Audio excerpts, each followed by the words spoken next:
Monica Ricci, organizing and productivity expert, and today we're talking labels. A lot of folks might think that professional organizers come in and we containerize your stuff and we put labels on it, we stick it on a shelf. You know, that's a small part of what we do, but it's a lot more, of course, involved in that. But I do want to talk today about the importance of labeling, specifically areas that you use every day in your home. We have a mountain house that is about 2 hours away from our primary house, and we come here as often as we can. One of the cool things about having a second home is that you can rent it out to guests looking for a short-term vacation. Well, in the beginning, I was nervous about having people in my house because I'm a little bit fussy, as you might imagine, about where things belong. So I filled my kitchen with labels. 85% of the renters who give me written feedback say, "Your house was lovely and so organized." And I know that has to do with how much time I spent putting these labels together. So a couple things I want to share with you.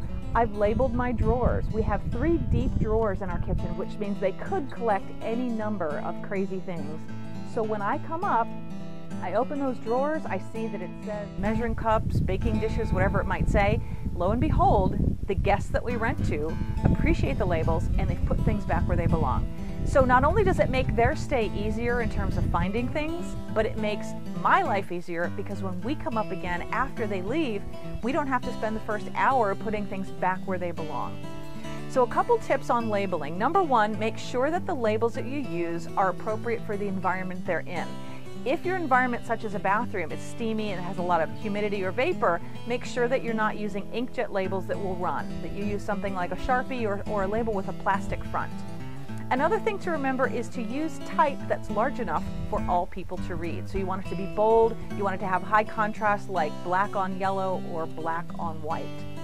A third tip about labeling, and one of its really big benefits, is that labels don't only tell you what belongs in a space, but they're also a terrific reminder of what doesn't belong in a space.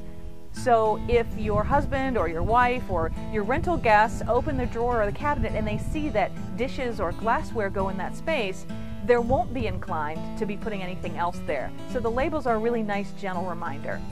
So I hope that you feel inspired today to look around your house and figure out how you can use labels, not only in your kitchen, but also in your bathroom and the other areas of your home to make your life and your family's life easier.